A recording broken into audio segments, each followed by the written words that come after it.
اور بادشاہ سے درخواست کی کہ ہم کو بس 1 دن کی مہلت عطا کر دی جائے، ہم ان کو سمجھا بجھا کر راہ راست پر لے آئیں گے۔ بادشاہ نے وزیروں کی درخواست قبول کرتے ہوئے ان کو 1 دن کی مہلت دے دی۔ وہ نوجوان سمجھ گئے تھے کہ اب ان کے پاس صرف 2 ہی راستے بچے ہیں، یا تو تخت دار پر چڑھ جایا جائے یا ترک وطن کر لیں۔ آپسی مشورے کے بعد ان 7 نوجوانوں نے وطن سے ہجرت کرنے کا فیصلہ کر لیا۔ رات کی تاریکی میں اپنے وفادار کتے کتمیر کو ساتھ لیا اور 7 دوست کسی نامعلوم منزل کی طرف روانہ ہو گئے۔ اونچے نیچے پہاڑی راستوں پر بادشاہ کے سپاہیوں سے چھپتے چھپاتے بچتے بچاتے کئی میل کا سفر طے کر لیا۔ تھک ہار کر ایک جگہ رک گئے۔ سامنے غار کا دہانہ نظر آیا۔ طے پایا کہ چلو رات یہیں گزار لیتے ہیں، صبح سوچیں گے کہ کس سمت روانہ ہونا ہے۔ غار میں داخل ہوتے ہی ان نوجوانوں پر گہری نیند طاری ہو گئی۔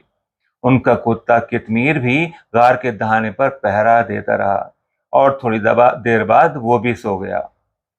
ادھر دوسرے دن جب وہ نوجوان دربار میں حاضر نہ ہوئے تو بادشاہ نے ہر طرف ڈگی پٹوا دی کہ جو شخص بھی ان لوگوں کو زندہ یا مردہ لے کر آئے گا اس کو انعام و اکرام سے نوازا جائے گا۔ ایک عرصہ دراز تک ان کو ہر طرف ڈھونڈا جاتا رہا لیکن کچھ اتا پتہ نہ ملا۔ دن ہفتوں میں، ہفتے مہینوں اور مہینے سالوں میں بدلتے گئے، یہاں تک کہ سال صدیوں میں تبدیل ہو گئے، لیکن سونے والے چین کی نیند سوتے ہی رہے۔ وہ غار بھی وقت کے ساتھ ساتھ بھولے بسرے مقام میں تبدیل ہو گیا۔ یہ سن 558 کی بات ہے کہ ٹھیک 309 برس تک نیند کی آغوش میں ہچکولے لینے والے یہ نوجوان اچانک ایک صبح نیند سے بیدار ہو گئے۔ اب ایمپرر تھیوڈوسس II کا دور تھا۔ وہ عیسائی مذہب کا ماننے والا اور بازنطینی سلطنت کا عظیم بادشاہ تھا۔ اس زمانے میں کرسچینٹی نہ صرف عوام بلکہ پورے امپائر کا اسٹیٹ ریلیجن بن چکا تھا۔ سونے والوں کی آنکھ کھلی تو غار کے ایک موقع سے سورج کی کرنیں جگمگاتی نظر آئیں۔ ایک نے دوسرے سے کہا، ابھی ابھی تو آنکھ لگی تھی، اتنی جلدی صبح ہو گئی؟ جاگتے ہی بھوک پیاس کا بھی احساس ہوا۔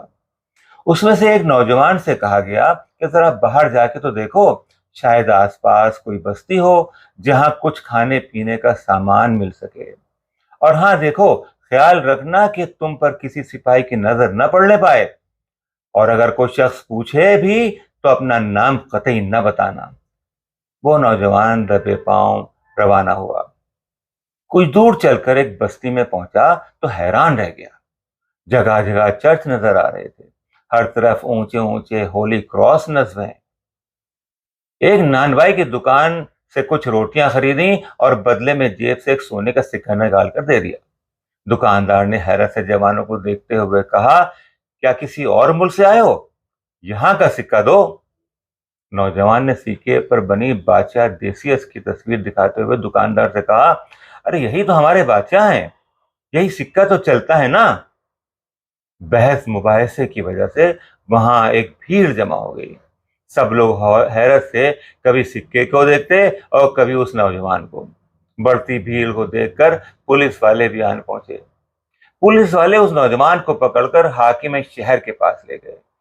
حاکم نے سکہ دیکھنے کے بعد کہا، یہ سکہ تو آج سے 300 برس پہلے ایمپرر دیسیس کے دور میں چلتا تھا، تم کو یہ سکہ کہاں سے مل گیا؟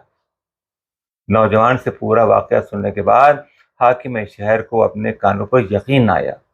پورے مجمع کے ساتھ وہ غار میں آیا۔ وہاں موجود دوسرے نوجوانوں نے بھی ایگزیکٹلی وہی باتیں دہرا دیں۔ اب یہاں 2 روایتیں ملتی ہیں۔ ایک روایت کے مطابق غار میں واپس آنے کے فوراً بعد ان 7 نوجوانوں کی روحیں ان کے جسموں سے پرواز کر گئیں اور وہ اپنے خالق حقیقی سے جا ملیں۔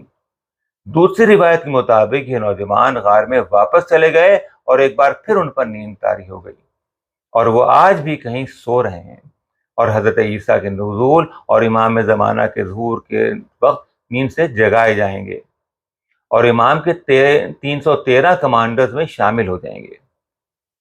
آئیے بتاتے ہیں کہ اصحاب کہف کا غار کہاں ہے۔ اس سلسلے میں بھی 3 قول مشہور ہیں۔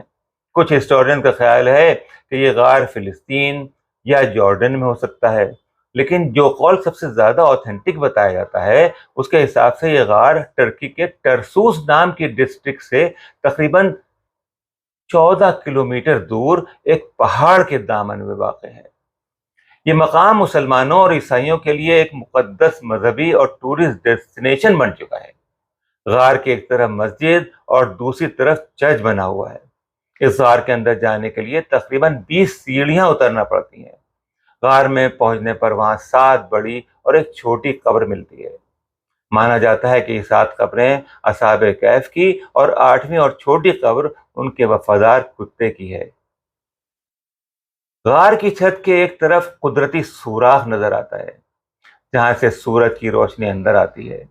یہ مقام 7 دن زائرین کے لیے کھلا رہتا ہے۔ مسلمان یہاں فاتحہ پڑھتے ہیں اور ان کو وسیلہ بنا کر اللہ سے دعائیں مانگتے ہیں۔ عیسائی حضرات کینڈل جلا کر دعا مانگتے ہیں۔ Catholic church, eastern orthodox church اور اورینٹل آرتھوڈاکس چرچ ان کی یاد میں ہر برس 27 جولائی، 4 اگست اور 22 اکتوبر کو ایک بڑے فیسٹ کی طرح مناتے ہیں۔ اب یہ ایپیسوڈ یہیں ختم ہوتا ہے۔ امید ہے آپ کو پسند آیا ہوگا۔ اب رخصت لیتے ہیں۔ ہمیشہ خوش رہیے۔ خدا حافظ۔